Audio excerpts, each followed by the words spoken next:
had with these two guys. And I remember I had no clue about optical, hyperspectral, sensor, planet labs, data fusion, whatever they were telling me. I was like, okay, great. Sounds good, but I have no clue what it is. So I had to build knowledge, and this is actually my daily business. And the way I build knowledge is actually by talking to people that know much more than I do and are experts in the field. So I talk to Andreas, I talk to these guys. You know, I ask a lot of stupid questions just to gather knowledge and find good companies out there in the market that are willing and want to take on venture capital. And yeah, I mean, it's great. I get paid for looking into space tech stuff. It's an amazing job. Nice. So did you know before you joined Lakestar that you will be responsible for analyzing the space ecosystem, or was there, hey, we are Lakestar, we need an analyst, you fit, you joined, and then they said you're going to take care of space? Yeah, the latter. So it was really, I wasn't really prepared to look into space tech. And obviously, my background is in business, so I don't have a background in space engineering or astrophysics or whatever it might be. So my background was in business, and I never expected to be able to actually look and to be allowed actually to look into the space tech market. So it came as a surprise for me, but I'm super happy and super lucky. And I mean, as said, I get to learn a lot every day, and that's just an amazing opportunity. And now you have jumped into the space ecosystem. So what is the motivation for Lakestar? So what I understood is you are really focusing on space, analyzing space, and is it one of the 3 hot topics for Lakestar right now in investments? Yeah, for sure. I mean, it's a super interesting industry, and the reasons for that is actually, if you talk to people, a lot of people ask you, okay, why actually do we have to go to space? Like, there's so many problems here on Earth. Like, why do we have to go to space? And the reason we as Lakestar like space tech is actually that we think it has a EU sovereignty aspect, and that's what we like as a fund. It has a national security aspect. If you think about what's happening in Ukraine and Starlink and so on, so it has a national security aspect. It also has the potential to solve some of the world's largest problems, which we really like being able to analyze wildfires, making predictions on let's say vegetation management, water management, and so on. So you can do that with space tech, and what Andreas has alluded to, in-space manufacturing offers a huge potential, solar-based energy. So there's a lot of potential actually to solve the problems that we have here on Earth, and that's, I think, what we really like. Yeah, interesting. There's one thing which surprised me, basically, that you talk to so many people in the ecosystem, and you never talk to Tom. So Tom, do you want to join us here on stage? Yeah, right in the... I come in the middle. Yeah, Sven, you had a question to the audience first, right? Exactly, we have too few mics here for the guests. But exactly, so you've heard now a little bit about raising venture capital in the space ecosystem. You've heard Tom's great story of not raising venture capital and building a big company in the space ecosystem. So if you would start a space company, who would right now bootstrap the company? And who would raise venture capital? Okay, wow. So the others wouldn't start a company. Okay, well, that's good for us. But exactly, wanted to start with that. Because obviously this is the topic of our discussion today. But because we wanted to mix it up a little bit, and we had 2 people which are obviously in favor of venture capital, maybe Lukas, could you start and tell us what are the benefits of bootstrapping a company? Why would you, for example, bootstrap a company rather than raising venture capital? Yeah, I think the way to look at venture capital, it's a great catalyst. And if everything is going well, it's a ton of fun. You have great people like Andreas on your board helping you. If everything is going not so well, you will hate your life, because you will have a lot of people at your throat and asking for, okay, where's my money? I want to make sure that my money is back. So if you want to have maybe a little bit more freedom and stable life, then I think you should bootstrap. Andreas, do you have anything to add to this? Yeah, having been an entrepreneur myself, I can tell you, so I'm also a big fan of venture funding, of course, but I can tell you, having a lot of money sometimes made me forget to reduce cost, very honestly, because obviously there's the next funding round coming along. And I think it is extremely important for every country, for every company to always reduce costs every single day. Not in a sense that you reduce cost by limiting the potential of the company, but thinking about saving costs without losing potential, without losing quality, without losing people is key. And you don't learn that as much as if you were bootstrapping. Okay, and Andreas, if you could pass the mic to Tom. So, Tom, why should one raise venture capital? I mean, you lifted your arm when I asked who would build a company with venture capital, so I'm sure you have an answer. Yeah, so I think these were very good arguments for bootstrapping the company. The thing is, it's extremely slow.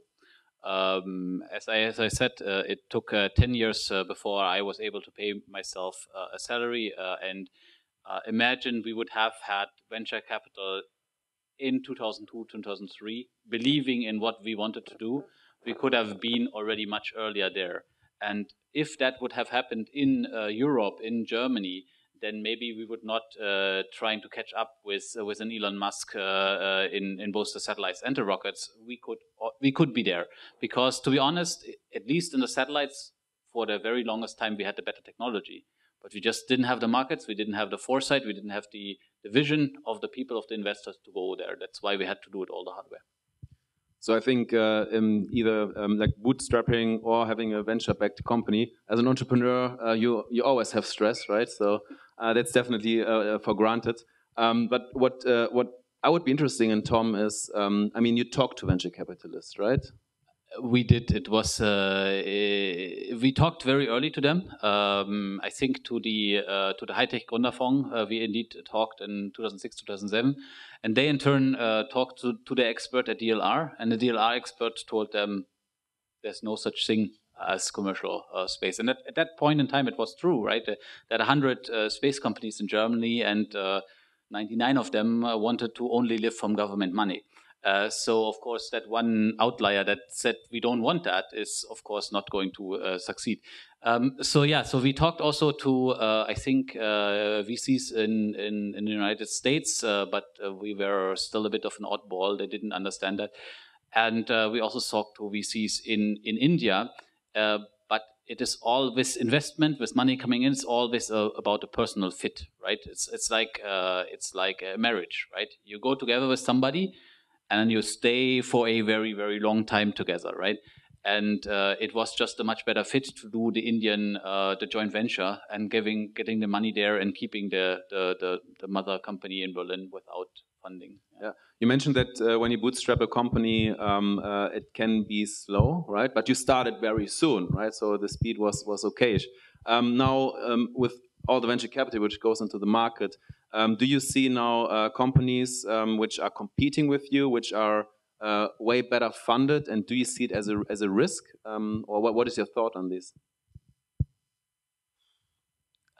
Honestly, I think what you said about Andreas, about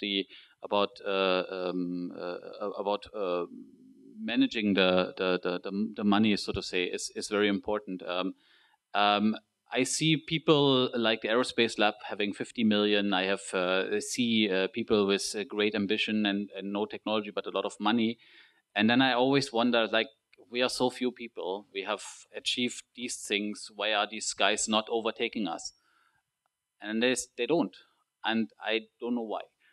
It's good for me, but I honestly have no answer why they don't. I mean, there's a few companies that are very, very good, like SpaceX is extremely good with the rockets, but also with the satellites.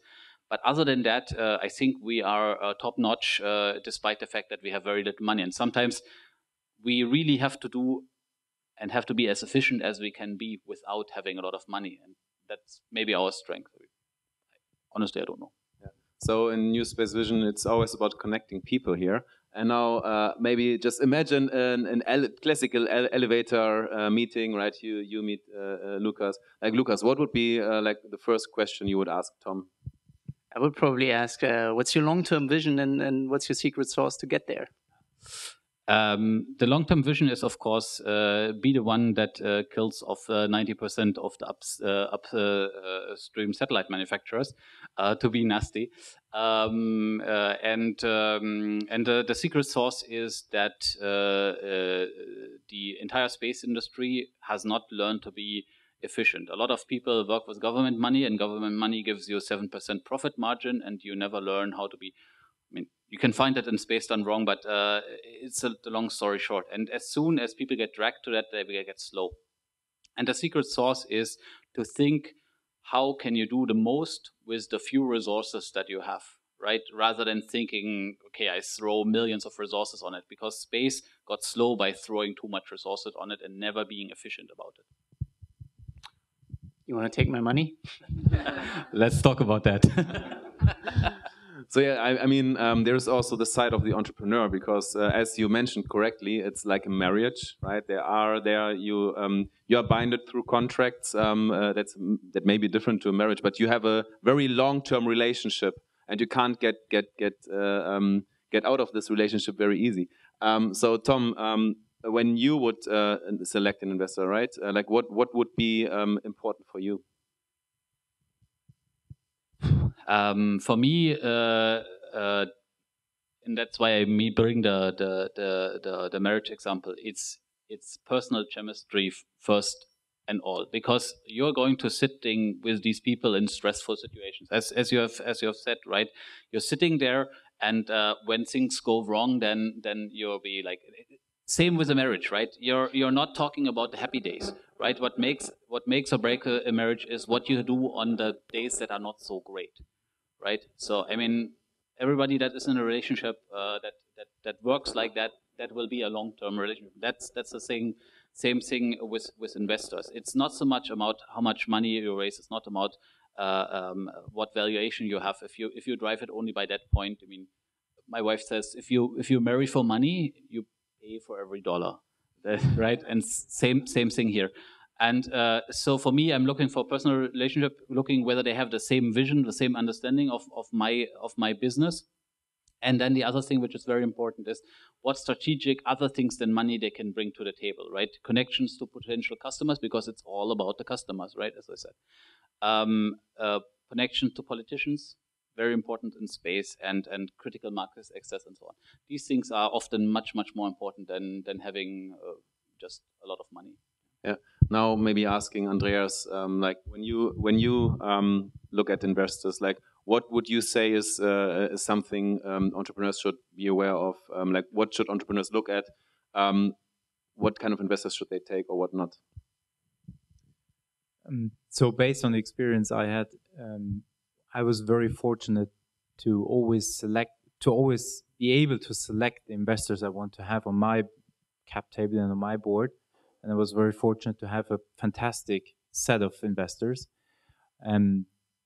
What I can only recommend to look at is if there's a personal connection, a personal fit, and there's a basis for trust that can be built before they invest, not after, before. And secondly, if they really enable you as a founder, or if they disable you as a founder. So if they enable you, it's super valuable. So if they can help you grow, and if there's a checkbox, if you can check these two boxes, everything else for me is not as important. Okay, and if you now would have the chance to talk to yourself 10 years ago when you started your own company, what recommendations would you give to your younger self in regards to investors or starting a company from your perspective now, which you have made, and the experiences you've made with VCs from a VC perspective and an investor perspective? That's a very good one. So, I mean, when you raise money, you have so many different meetings. You meet so many different people, and you get tons of no's. Like they tell you, no, I'm not investing because of this, because of that, and it feels like you're doing 95% of the things you do wrong. But it's simply not the case. So if I were able to talk to myself, I would tell myself, listen to every feedback, don't take it personal, but think about it. probably you communicated something wrong. It's mainly about how you present things, how you communicate, how you explain. It's not that you're doing things wrong. Cool. So we asked a lot of questions, but there were more questions to Tom, and I'm sure that there are even more questions to Andreas, Lukas, and maybe to Daniel and myself. So who has a question? I will go around and hand you the microphone to ask a question. So who's brave? Who wants to go first? Okay. Cornelio. I'll ask a question, and this is maybe to all three of you, or all five of you, actually. So, if you would invest in something, how early in the stage of the company would you go and invest, and what do you want to see proven before you want to go forward with something? So maybe I answer first because I invest earlier than this guy. I actually even like to invest on day zero. So in the past 2 years, I've actually co-founded 3 businesses, and that's what I like most. Start at day zero. And what I look for, fantastic teams and big markets. Lukas? Yeah, so for me, it's pretty easy, actually, because we also have an early fund and a growth fund. So the earliest we go is actually in the seed stage. And what we like to see is actually 2 things. So one is that there has to be some technological de-risking, some proof points for that, and some commercial de-risking, meaning that you validate that there's demand for your product and there's also willingness to pay. What we like to see kind of from the company itself is also a really strong team. I think that's really key. The earlier you go, the more important is actually the team. Because along your journey, so many things are going to change about your business model, about the customers, about a lot of stuff. So team is, for us, key. Okay, Tom or Daniel, do you want to say anything? I don't have any money to invest, so I can't. I don't have any money either, but what we have as a company have done is we've looked at complementing businesses, right? So we would see ourselves as a strategic investor, right? Not putting that much money in, but we could enable a company that has a technology that wants to fly and normally has to spend millions to get that into space. And we can just say, give us the stuff, we put it on our satellite, we'll fly it, and we can see where it goes from there. That we have done already. We haven't used it as an investment. We have just, that's probably, what we would do. But this has real monetary value. So exactly, if you're a space hardware company, Tom is the right guy to talk to you. To de-risk your technology, to then talk to Lukas to get an investment. So, who would have the second question? Okay, I first go here and then Amelie. What would be the average size of a first investment as business angel or very early stage in NewSpace? So we start at seed stage, and usually the round sizes we see at seed stage between probably around 5 million, and we would probably invest 1, 2, 3 million, something like that. I don't invest millions because I don't have them.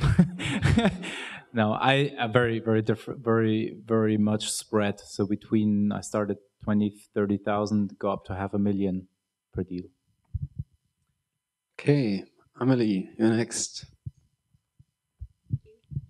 Yeah, this is a question for Tom, actually more on the satellite, your business, regarding like how long does it take to kind of like develop the one satellite, and then why do you need a manufacturing, I guess, like maybe it's a naive question, but I mean, when you talk about like compared to like a car industry, I mean, there's so many people on Earth, right? They all want a car, but what's the need for so many satellites, especially if you want to make them I don't know. I mean, if you want to make them maybe sustainable, and like how long do they live up there too?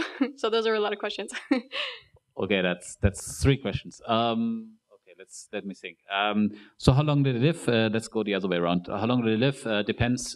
Typically, the small ones 5 to 7 years. The much smaller ones maybe 1, 2 years. And the bigger ones, 10, 15 years. What was the second to the last question? Why do we need them? And why do we need so many? We need so many because certain business models cannot be fulfilled with just an individual satellite, right? So you want always to have more. For example, the colleagues from LiveEO want to monitor infrastructure, and then sometimes they're cloud, and that right? And so with one satellite, you have it over your area once every 5 days, right? And then maybe you need much more to make use of the clouds and so on. So you need more satellites for that, and that's for Earth observation and for telecommunication, especially in low Earth orbit. The satellite always only illuminates maybe 400, 500 kilometers, and then you can imagine the satellite moves very fast, and so you need so many satellites that you can cover the entire Earth, right? And so that's one application that has many, many, many satellites. So what was the first question? Oh yeah. Very good. Too long. So traditionally, if you go and ask ESA, anywhere between 4 to forever, 4 years to forever. In the more industrial space, it's 2 years at the moment. And the problem is you have to verify. If you just rebuild a satellite, it can be some months or even some weeks in a factory. If you're in a factory production run, satellite falls out every week, one, and then you have multiple stuff, so that per day there come multiple satellites. And then you basically, like when you buy a Dell computer, they don't develop the Dell computer for you. They tell you can have these 3 graphic cards, you can have these 2 hard drives, and you can do these 2 housings. And that is basically the sweet spot where you can go. You have a platform, and then you pick and choose, and that's what you can do relatively fast. As soon as you change the tiniest bit, you're back to the 2 years. Cool. We had another question right here. Yes, thank you. A question to the money guys related to market sizing, because space seems to be linked to national security. So I don't know if I'm right, but is it, when you're looking at investment, is it so that the company, if it's in Europe, the market size is basically Europe, and then if it's the US, it's the US, et cetera, et cetera? I think it does depend. So, for instance, LiveEO is a very good example. We're also doing business in the US. If you're in the hardware business, or let's say in the defense space, obviously the US will be a tough market, tough to know market. So yeah, it really depends. But in terms of market size, it's more important for me that the market itself is sufficiently large enough to get certain amount of revenue in the foreseeable future, so that it is appealing to a venture capitalist. Can totally agree. I mean, it really depends. If you're in the defense department, it's difficult. But other than that, actually, I see a lot of companies who also do business in the US, just because it's such a big market, actually. To give you one example, my former company, we were only active in Germany, and the German market was sufficiently large enough to build a business just in Germany. It's already a very big market. Yeah, I think Tom also. I have a comment on that. To scale mass manufacturing, you need a global reach.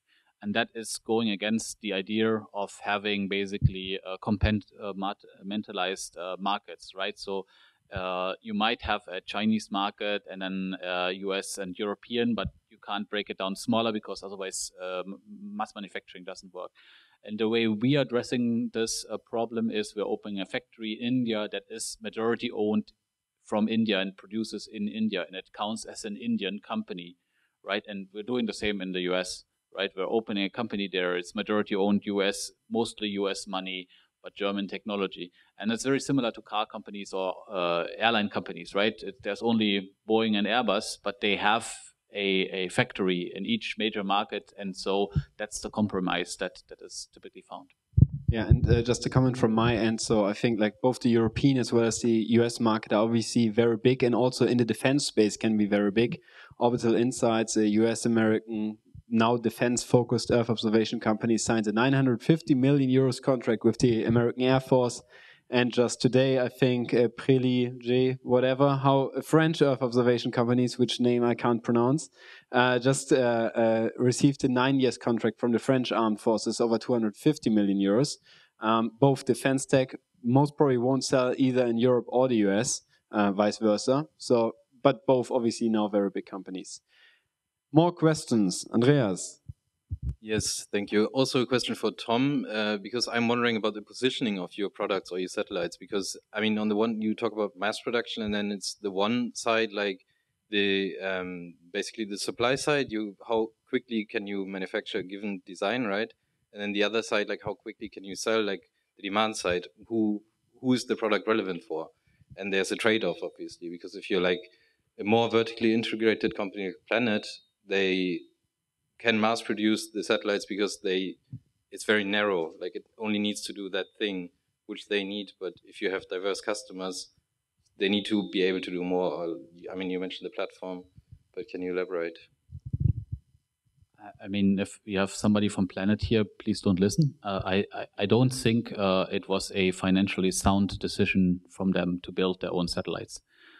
They spent roughly 100 million to get the first constellation of the drones in orbit, and they are redoing it now a lot of times. And I honestly believe you could have done that with the existing technology for much less money. But would that have attracted venture capital in the same way? I don't know. The way to build something that is specific and flexible is basically you build a truck, and whatever you put on the truck, it doesn't influence the truck. And the problem is today all satellites, and even the Planet satellite as well, are very mission specific. And we don't do mission-specific satellites. We build a truck, and whatever you put on the truck, it doesn't matter. There's hardly any physical or whatever interface connection between the bus and the payload. We keep that very, very flexible, and basically tell them you just have to do these three interfaces. If it fits three interfaces, data, electricity, and mechanics, then we can fit and fly whatever. And that goes very, very quickly. That's why you can do that in weeks. And on the demand side, yeah, that is developing. I mean, at the moment, the market is still dominated by customers, individual space agencies who are happy to spend millions and years on a satellite project. But there are more and more companies who say, I don't need one satellite, I need 50, I need 100, I need 200, and they need to be in orbit very, very quick because I can only earn money when they're up there. So the market is shifting at the moment, right? And so that's where it's going to. So we have time for 2 quick questions and quick answers before Daniel asks the last questions and we close and pizza is already there. So, one question here. How often do you find yourself bumping up against export and ITAR regulations?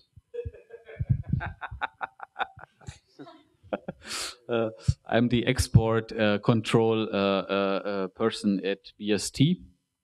And export control is something that takes about 30% of my work day.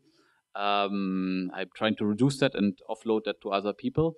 ITAR doesn't affect us because we don't have any American components that are ITAR restricted. We don't have components that are ER restricted and can't be use a de minimis rule, so we are not affected by US export control law, but the German and the European export control law is quite complex in itself, and yeah, every product that we do is export restricted. So very annoying. Okay, last question.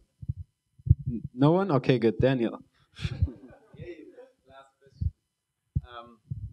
So we talked a lot about financing space, we talked about the ecosystem, and we now have 3 people here, 4 of course, with Sven, me excluded, who have some deep insights into the ecosystem. So I would like to ask the last question to all of you 3. Basically, if you think about the next 5 years, what would be your half crazy, counterintuitive prediction of what will happen in the space ecosystem?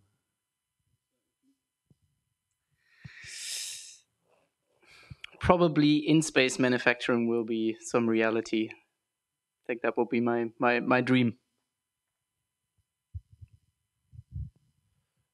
My crazy dream would be a Google search bar for the physical world.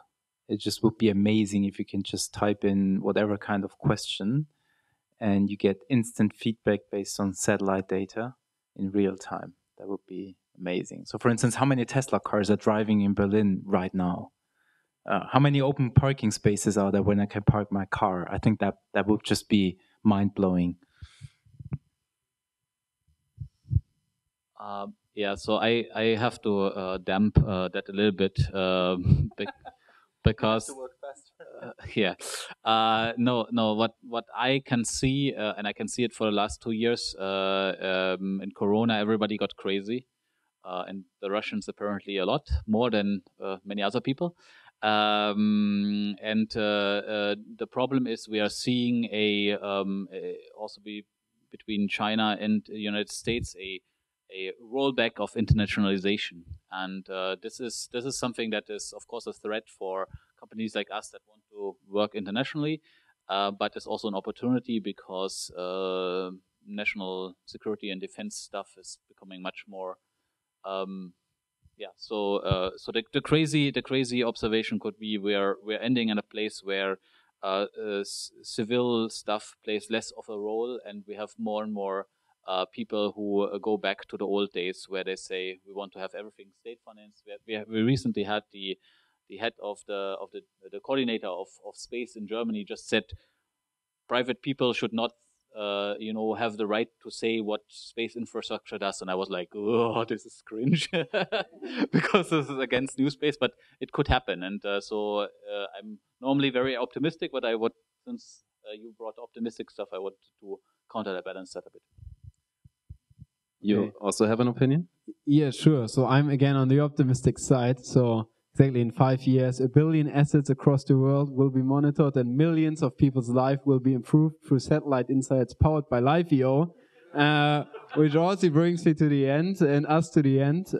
We just wanted to say, I think, thanks a lot, right, to all our speakers tonight. Thanks for coming out from Hamburg, from other places. Thanks you for joining us. If you want to work in the space industry, start working at LiveEO. We have a lot of open job positions. You find them right here. If you want to learn more about the space ecosystem, Daniel, thanks to the great support of Gabriel right over there, and Andreas, are recording a podcast, NewSpaceVision. You find it on every platform. Listen to it. And Daniel, any final words? Yeah, exactly. For the podcast, there's a podcast with Tom where he also is explaining how he's actually using Git controls for his hardware, which is super exciting stuff. And there are some QR codes next to the reception where you can follow the podcast. And now I think it's pizza time. Exactly. Thank you very much and see you next time.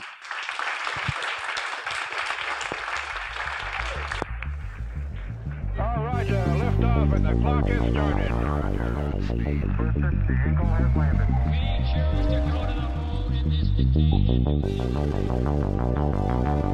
Liftoff. We have a liftoff.